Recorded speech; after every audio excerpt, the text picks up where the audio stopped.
जब तक तुम इस धरती पर हो, मैं तुम्हें एक अनुपम उपहार देना चाहती हूँ। भाभी जी, ये कैसा तेज था? ये कैसी रोशनी थी?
प्रणाम देवी।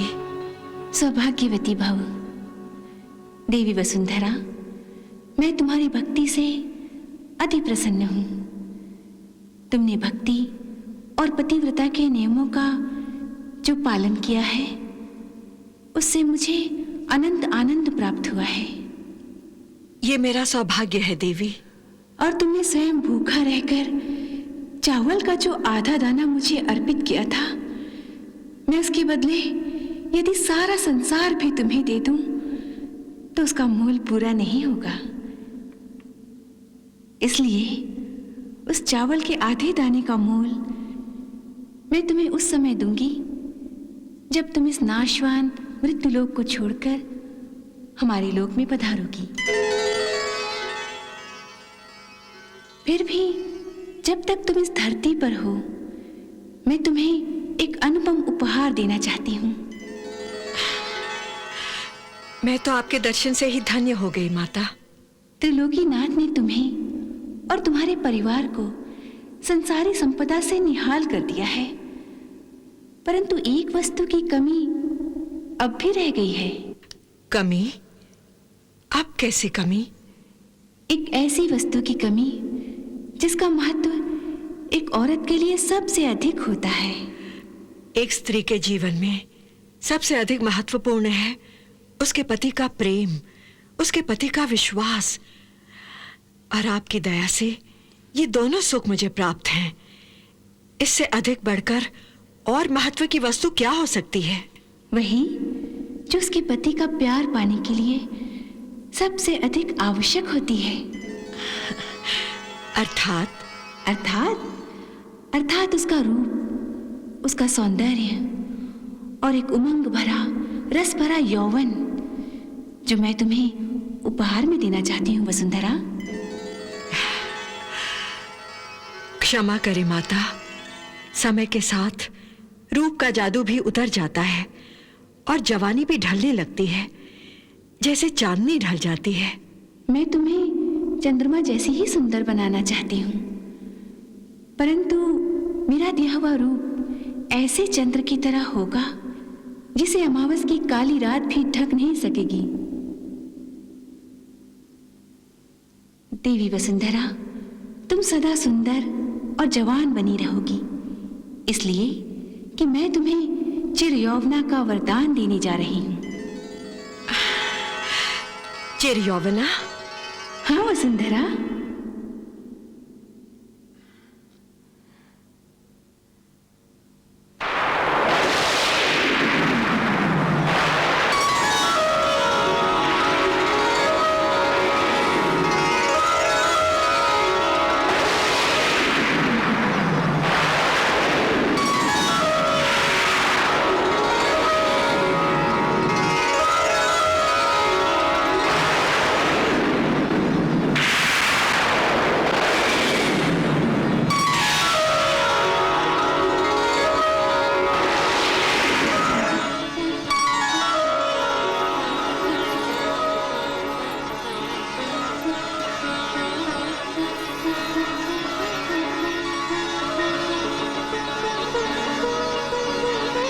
धन्यवाद माता। आपके इस अनुपम उपहार से मेरे जीवन की बगिया में फिर बाहर आ गई। वसुंधरा, जब तक तुम इस नाशवान संसार में हो, तुम सदा जवान और रूपवती बनी रहोगी। तुम्हारा ये सौंदर्य और जवानी समय के आक्रमण से सुरक्षित रहेंगे।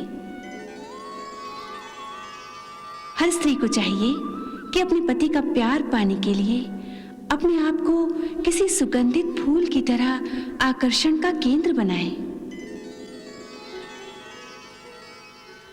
देखो, श्रृंगार के बिना सौंदर्य भी पत्थर के फूल की भांति होता है, जिसमें न वो रंग होते हैं जो आंखों को भाते हैं, न वो सुगंध होती है जो आत्मा को तृप्त कर देती है, और न ही उसमें वो स्पर्श का आनंद मिलता है। एक बार फिर क्षमा करें माता। जब पति ब्याह के अटूट बंधन में बंध जाता है, तो उसके बाद स्त्री के लिए रूप और श्रृंगार का इतना महत्व कहाँ रह जाता है? देवी वसुंधरा, तुम भी वही भूल करने जा रहे हो जो संसार की अधिकतर स्त्रियां करती रहती है। ईश्वर ने संसार में समस्त प्राणियों, यहाँ तक कि पशु पक्षी आदि सबके जोड़े पैदा किए हैं। दोनों को एक दूसरे की ओर आकर्षित करने के लिए पक्षियों को कैसा सुंदर बनाया है, उनमें तरह तरह के रंग भर दिए हैं। ये पक्षी भी अपने आप को सजा संवार कर रखते हैं। तो फिर इन सब से बुद्धिमान मनुष्य की समझ में ये बात क्यों नहीं आती कि रूप और श्रृंगार कितने आवश्यक हैं? आप धन्य है माता। अब आपकी बात मेरी समझ में आने लगी है। तुम्हें क्या, ये बात हर स्त्री को समझना चाहिए कि वो मेरा ही एक रूप है। इसलिए गृह लक्ष्मी को मेरी छवि की तरह सुंदर होना चाहिए। जहां सुंदरता ना हो, लक्ष्मी का निवास कैसे हो सकता है?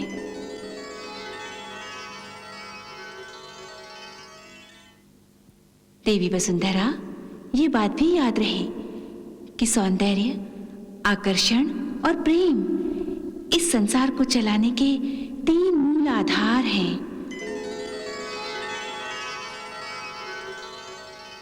और इस श्रृंखला की पहली कड़ी सौंदर्य है, तथा यह सौंदर्य तन का भी होता है और मन का भी होता है।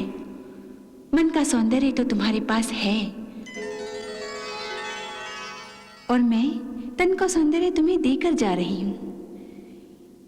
इसे श्रृंगार रस से सजाना और अपने पति का प्यार पाना। तथास्तु।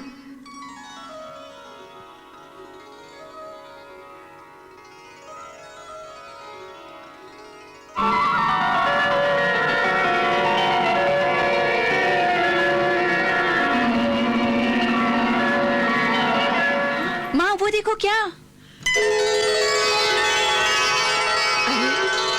ये तो माता लक्ष्मी की चरण धूली है।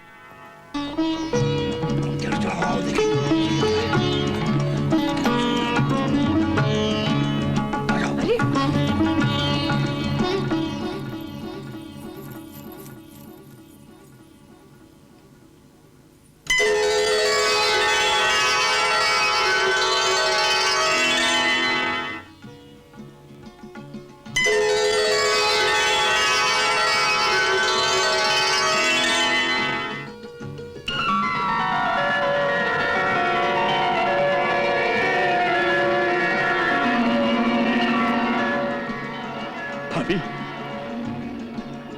भाभी जी,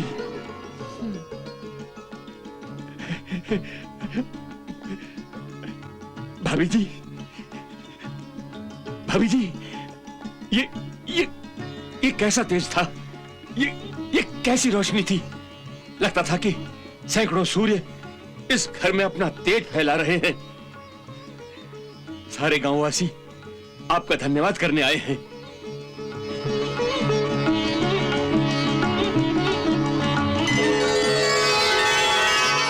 मगर इस महातेज ने इस घर में अंदर आने का रास्ता ही रोक दिया था। जैसे रोशनी की एक दीवार सी बीच में खड़ी हो गई थी। ये कोई चमत्कार था या हमारी आंखों का धोखा? आंखों का धोखा नहीं देवर जी, ये सचमुच चमत्कार था। स्वयं महालक्ष्मी देवी पधारी थी। स्वयं महालक्ष्मी देवी? महालक्ष्मी देवी स्वयं? काका, देवी के चारों तरफ उजाला ही उजाला था। अच्छा।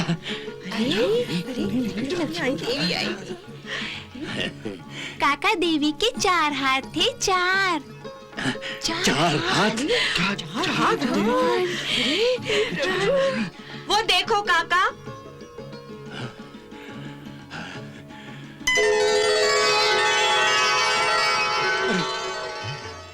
अरे ये तो सचमुच देवी लक्ष्मी के दिव्य चरण चिन्ह हैं।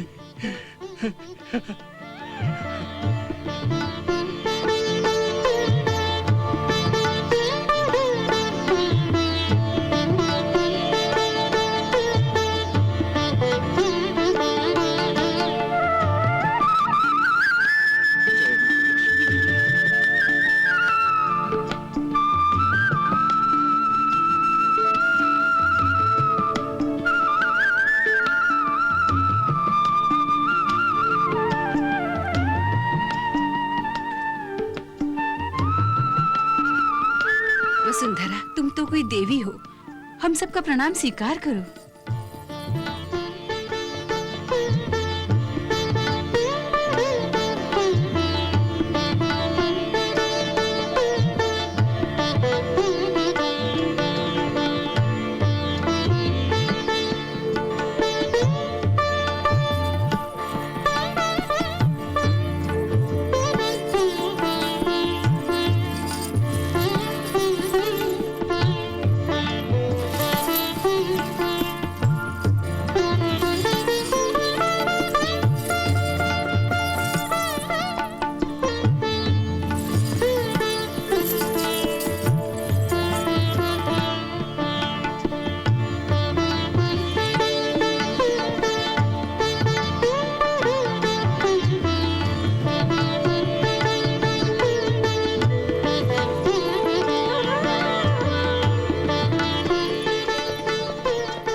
वाह रुक्मिणी देवी वाह,